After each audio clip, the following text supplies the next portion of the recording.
that the kids that are in the care of this facility in Carrizo Springs, in the care of the United States government, are being respected and humanely treated. And also to make sure that these children are placed with their family sponsors or relative sponsors as soon as possible. I know that over the last few weeks in particular, but over the last few months, there's been a lot of discussion and some folks would say controversy over the conditions at the border. We need to be clear about something. President Biden inherited a situation where the previous administration had sought to dismantle the infrastructure for processing asylum seekers and settling asylum seekers in the United States.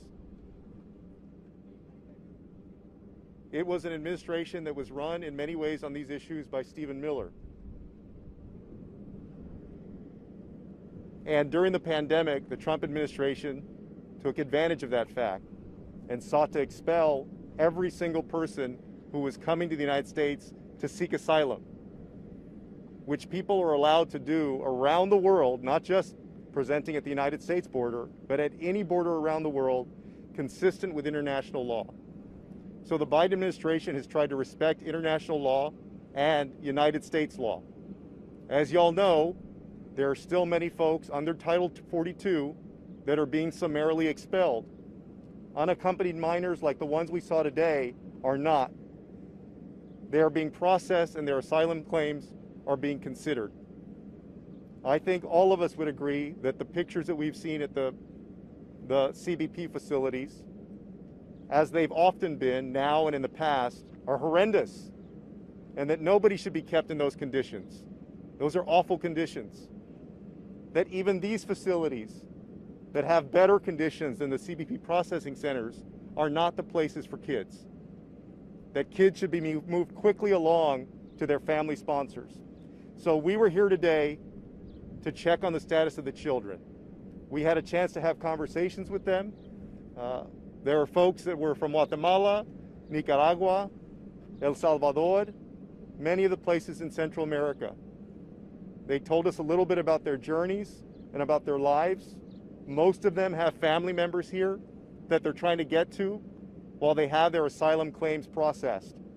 We also had very good discussions with the leadership of this facility, BCFS out of San Antonio, about practical recommendations for the Biden administration to speed up the process by which asylum claims are considered so that people don't have to wait either in these facilities, but most certainly in the CBP facilities that we've seen pictures of again recently. And so we're here today to find solutions. We're here today to go back to Washington and offer recommendations for how this process can be improved, how the asylum process can be improved, and people's human rights can be respected. And so we came away today with the feeling that we have something to share with the administration. The administration also visited here a few weeks ago. There have been other delegations, both Republican and Democrat, that have come through here. But most of all, our focus is on a solution to this issue. We're glad to see that the administration, the Biden administration, is building up the capacity to handle kids, the kids who have presented themselves for asylum. Y'all have probably heard that there's going to be at least one facility, if not two facilities in San Antonio, also a facility at the Dallas Convention Center, and another one in California, in San Diego, perhaps in other places. But again, the ultimate goal is to get kids into the safest place, which is with family sponsors, so that they can have their asylum claims processed. And so I'm going to turn it over now to Representative Ilhan Omar, who was once a refugee herself to this country. And each of the members of Congress will introduce themselves and make their remarks, and then we'll be glad to take some questions. Representative Omar. Good afternoon, everyone. I'm Ilhan Omar. I represent Minnesota's 5th Congressional District. And I just want to start out by thanking Congressman Joaquin Castro for inviting us today and for his leadership on this issue, and to my colleagues in Congress who have been partners for good. I think being here and listening to these kids, hearing their stories, their hopes and aspirations, is a reminder that this isn't about politics, and it isn't about playing games. It's about the humanity of these children. It's about respecting their dignity, and it's about empathizing on what it means to be in their situation.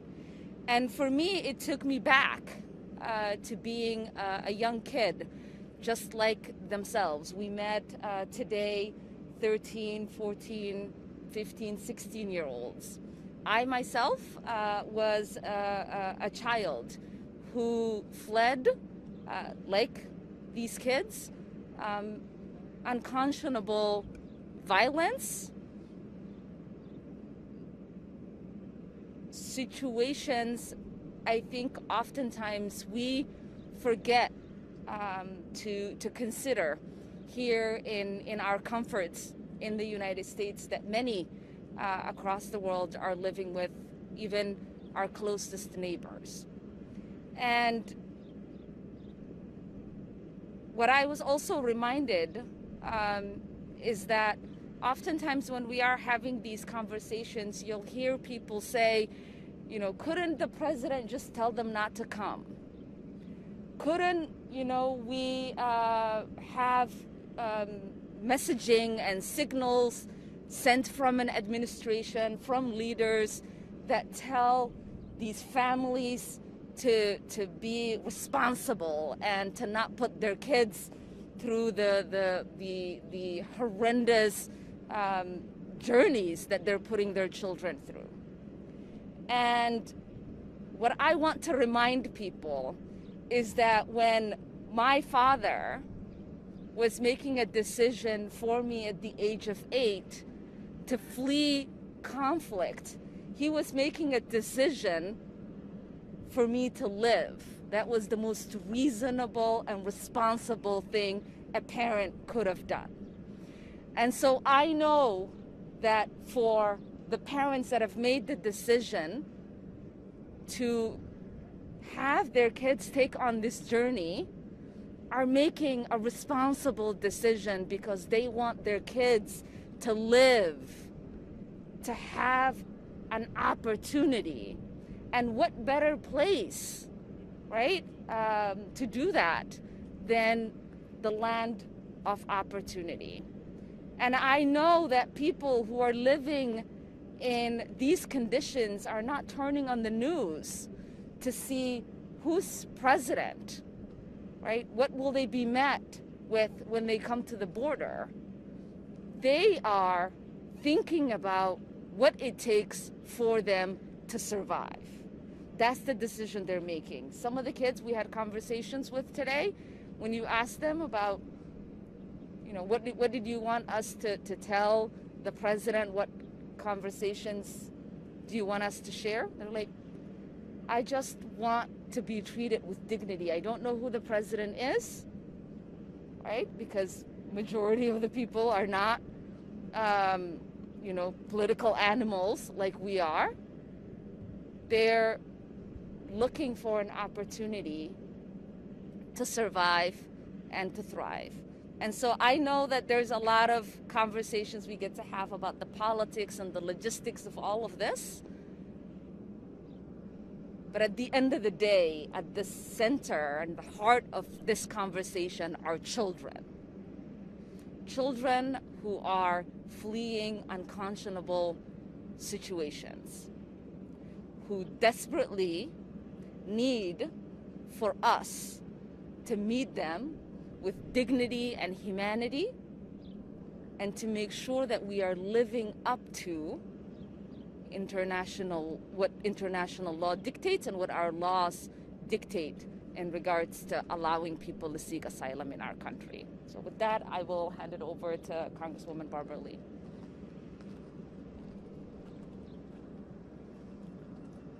Thank you very much. First, let me thank Congresswoman Ilhan Omar for really sharing the story, and the story as it relates to to our to children. And this is what it's about, the future. It's about children. And thank you, Congressman Joaquin Castro, for pulling us together to bring us here, because the decisions we make will be informed by what we saw today, what we learned today. And I want to thank you for really bringing it home for us. I am Barbara Lee. I represent the 13th Congressional District of California, which includes Oakland and Berkeley, California.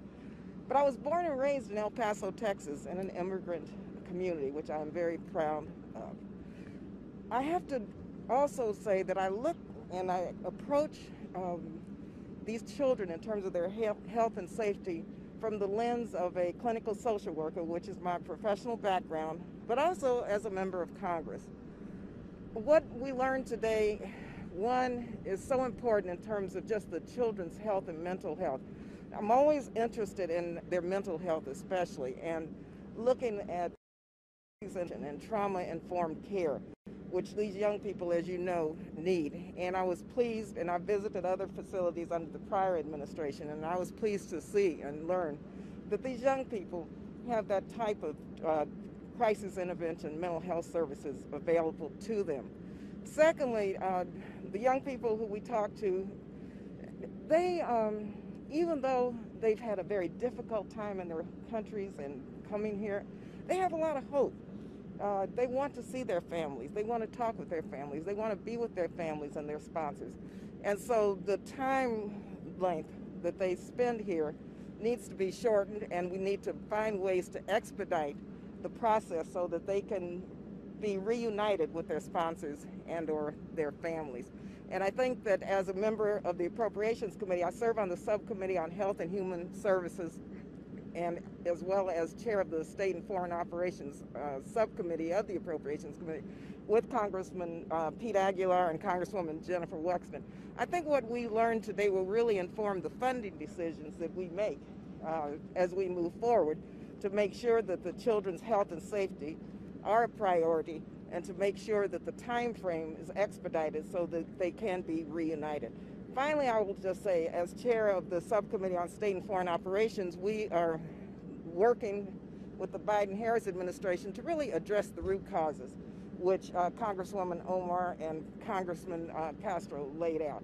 And so I'm very proud of my members on that subcommittee who really want to get to the root causes and to work with the Biden-Harris administration, of course, with our Vice President now leading the effort to address the poverty and economic development and violence and all of the issues that underlie what we know takes place and why these children are here. So thank you all again. Thank you so much, Congressman Castro, and thank all the members for really, this is a mission of, I believe, what we have to do, not only as members of Congress, but as human beings, as parents, and as grandparents. And so it's really an honor to be here. Thank you, Chairwoman Lee. My name's Pete Aguilar. I'm the Vice Chair of the House Democratic Caucus. I want to thank Chairman Castro, my chairman from the Hispanic Caucus days, and his entire team for helping to organize this trip. And you're joined by a broad cross-section in every way from the House Democratic Caucus on this trip. And we all come from our own perspectives, but we are focused on one of the essential functions that is our job of providing oversight. And we take that job very seriously. Congresswoman Wexton and Chairwoman Lee and I serve on the Appropriations Committee. I serve on the Homeland Security Subcommittee, and like Chairwoman Lee mentioned, these what we saw and the conversations that we had will help inform the decisions that we are going to make to ensure that this system becomes better. We all agree that it is a broken immigration system that was compounded by decisions that the prior administration made, from withholding aid to the Northern Triangle countries to dismantling our asylum process. We know that we can do better, and we're pleased to have partners in the Biden-Harris administration who want to help us do that job. So I appreciate the opportunity to come see with my own eyes what is happening here, the conditions to have conversations with these young people, to understand their perspective, and to see that they have relatives who are willing to sponsor them in the United States. So I appreciate the opportunity to be here, and I will now introduce Congressman Jimmy Panetta from California. Thank you, Pete. Thank you, Congressman Castro, for the second time that you've hosted me to the border. I appreciate that. Thank you to all of my colleagues, and thanks to all of you for being here to cover this. My name is Jimmy Panetta. I represent the Central Coast of California and California's 20th Congressional District. Clearly not a border district, but I can tell you a lot of my constituents have crossed the border. A lot of their families have crossed the border. And so it's my responsibility to be here to make sure that those who cross the border to avail themselves of the laws of this country are treated with the same respect, the same dignity, and the same purpose that are the foundation of the laws of our nation. And what we've seen today and what we've heard today is that it comes down to resources. And unlike the last administration that was unwilling to provide the resources, I do believe that this administration, you are seeing resources being and will continue to be provided in order to deal with the number of people who are coming here, in order to deal with the unaccompanied minors who are here, who, as I just heard personally, are seeking a better life, as their parents wanted for them as well. And ultimately, as I have come to, as I grew up with my Italian immigrant grandparents, that is the American dream. And it's our responsibility here to make sure these young men and women who are coming here have that opportunity to fulfill the American dream. And that's my message back to this administration, is that to continue to work together so that we can fund the resources necessary so that we can continue to work with these men and women who are coming here. And so I look forward to doing that, be it on the Ways and Means Committee, I'm on the Armed Services Committee, I'm on the Ag Committee. All three of those committees, I believe this issue affects us. And so I look forward to working on that, working with all of my colleagues as we go forward to make sure that everybody has the same opportunities that we did. Thank you. I'll turn it over to Congresswoman Rashida Tlaib. Sorry. It's okay. Jennifer Wexton. Well, hello and good afternoon. My name is Jennifer Wexton. I represent Virginia's 10th Congressional District.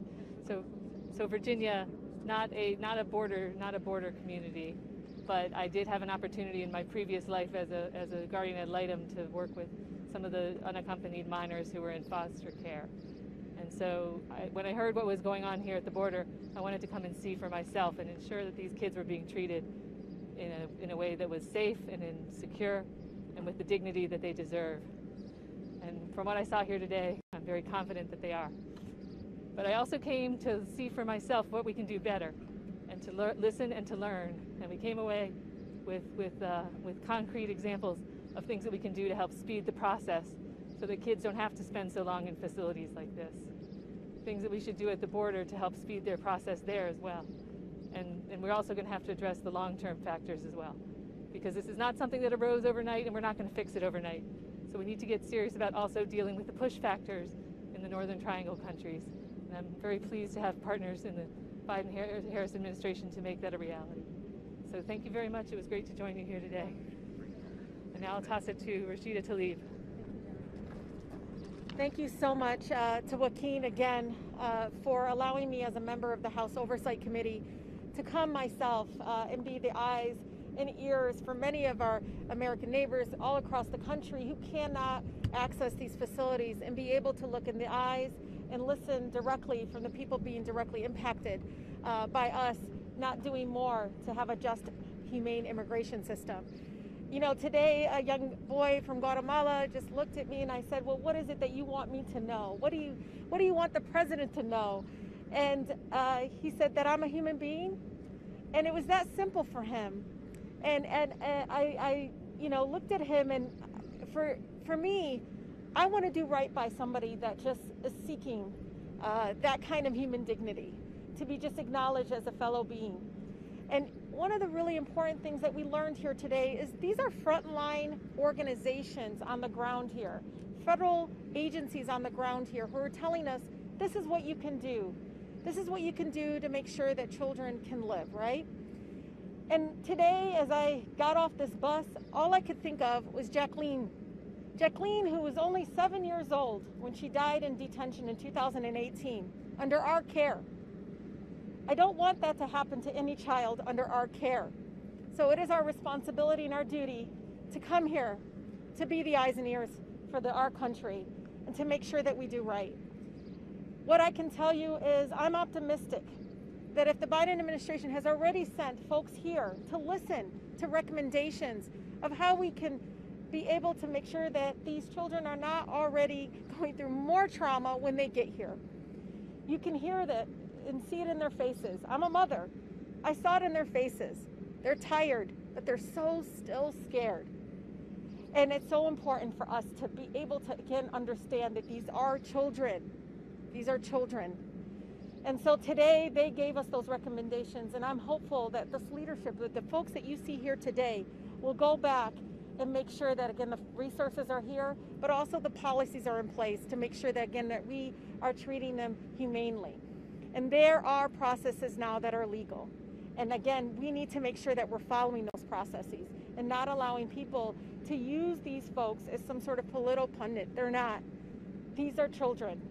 And it's, again, very important that we are here to investigate, to fully see it, to have that oversight, and again, do right by these folks. And again, you know, I don't want to hear about another 7-year-old or anyone under our care to have gotten that sick and died. And again, what I saw here today, again, was I was hopeful that we are leading with compassion, finally. So thank you all so much. All right, well, that concludes our remarks from the members of Congress. We have time for about 3 questions. We've got to get back to San Antonio. Some of the folks are going to go on to El Paso, where Veronica Escobar, the Congresswoman from El Paso, is having people to inspect the Border Patrol stations there. Antonio. Okay, would you say these kids are better off here than being just let go and roll? Yeah, as I mentioned earlier, and others have as well, the ultimate destination and the right destination for these kids is with their family or relative sponsors. It does take some time to process them, and they're much better off here than they are in the CBP processing centers, where we have seen, not just in the last week or so, but even before, in years past, the conditions at the CBP processing centers, where you have people sleeping with aluminum, what it looks like aluminum blankets and so forth. So this is a much better situation for them, but it's not the right situation for them.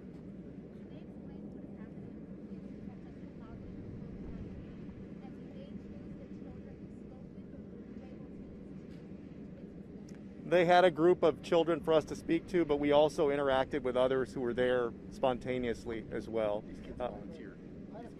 And those kids volunteered. Yeah, let me just finish this one. And with respect to COVID-19, they're taking all COVID-19 protocols. We were all made to wear N95 masks. We've all been vaccinated. So they're taking very, very careful care with the kids who are affected with COVID-19. Yeah, what's really different, I'm sorry, Please. What's so incredibly different from what I saw in the El Paso border with Joaquin was the lack of medical care. Here, it was extraordinary to see the number of medical staff here on site to address not only obviously the physical, but also the trauma, but they are, you know, had us come and see how the quarantine process is and so forth. And again, many of them were already scared. They're 13, 14, very young kids, but you can see they very much have competent staff here, medical staff that are, I just saw them doing exams today, saw them again interacting with the kids continually, and again, and how they're also doing it is even among the groups is making sure they're not with folks that are not positive. So we saw that firsthand, exactly the process that they go through, and again, it was for me, you know, I think as a mom, I was like, this is good. this is making sure that other kids are not impacted. But yeah. Yep.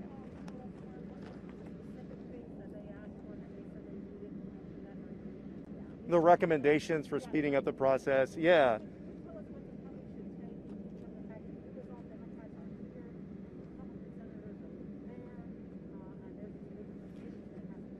Well, look, we want to find solutions for this situation, and we want to figure out how this system can work better.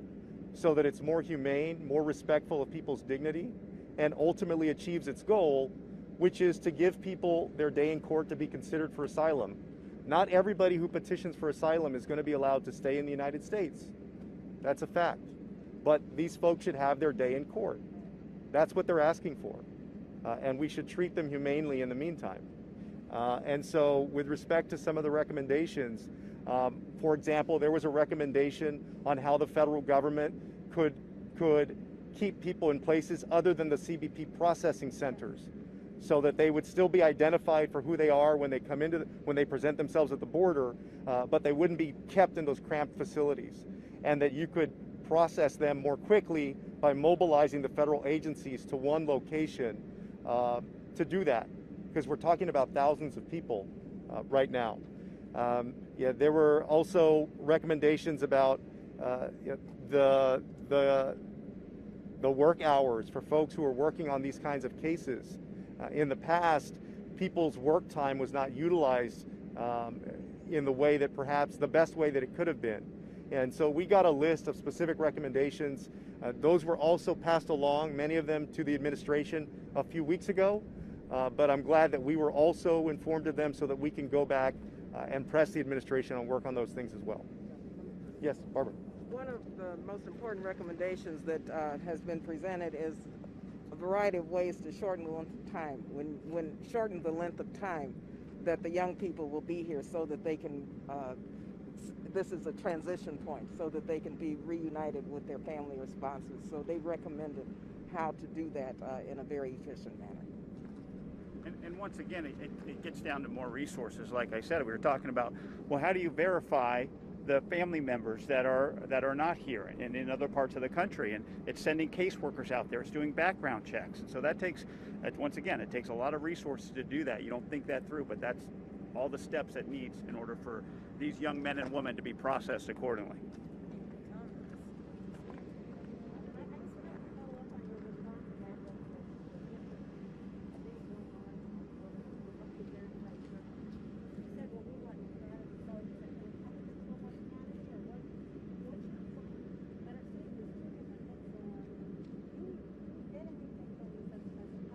Yeah.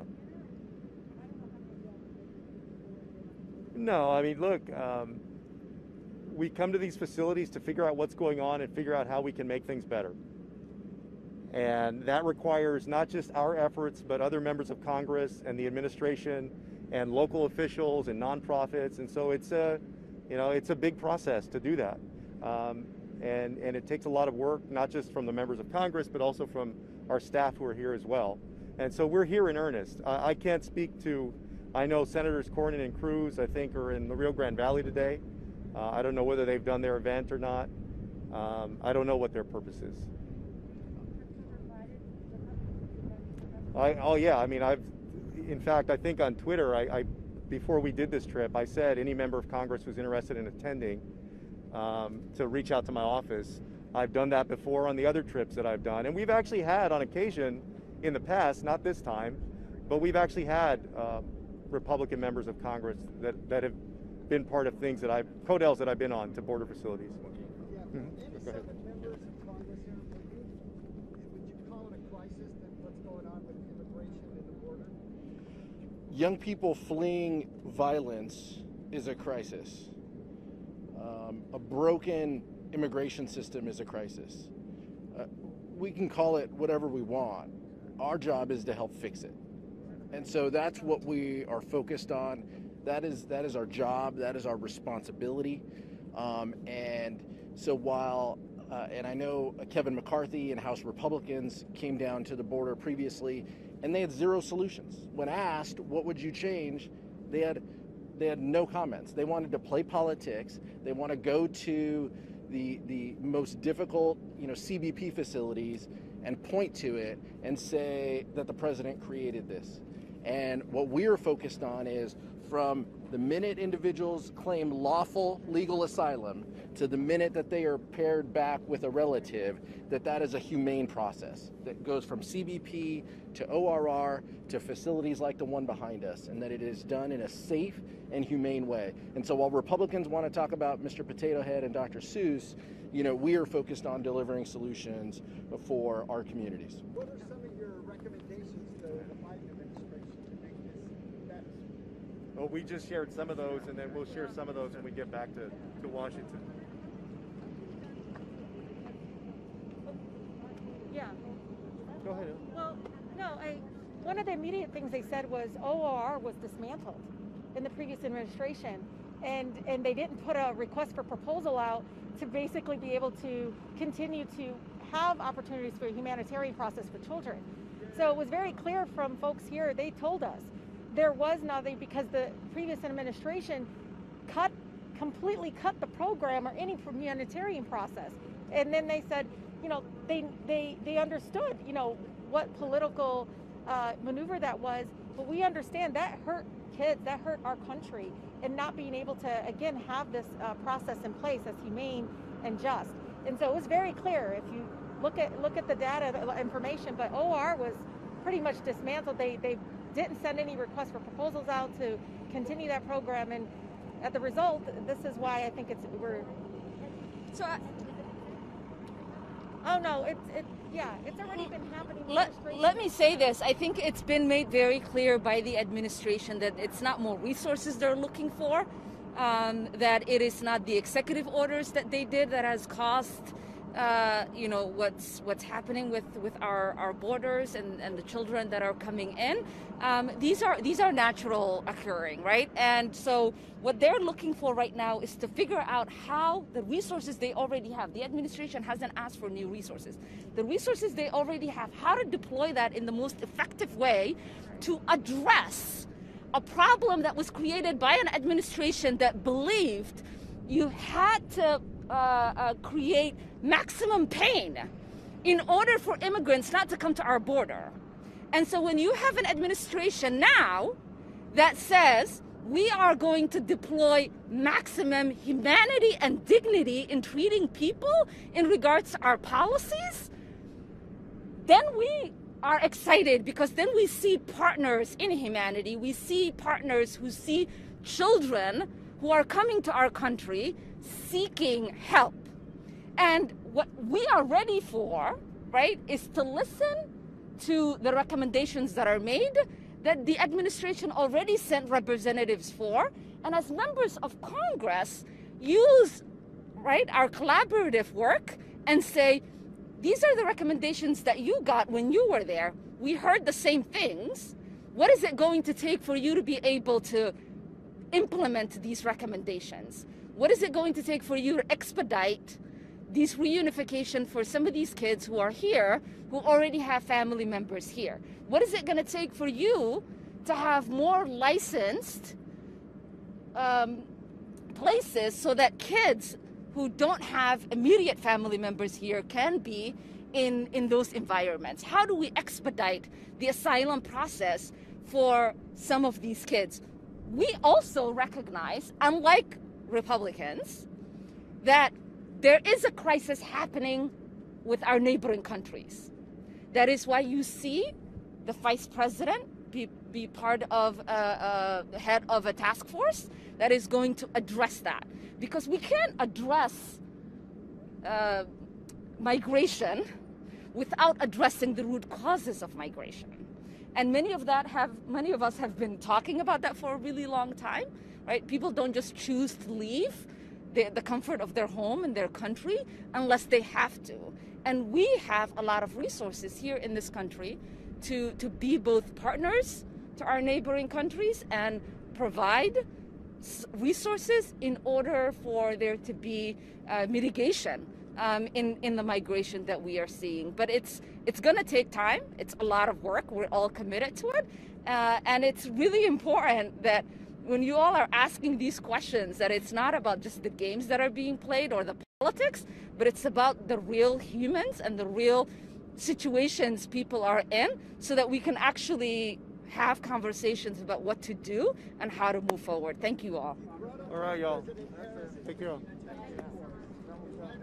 Wait a minute, the bus is this way.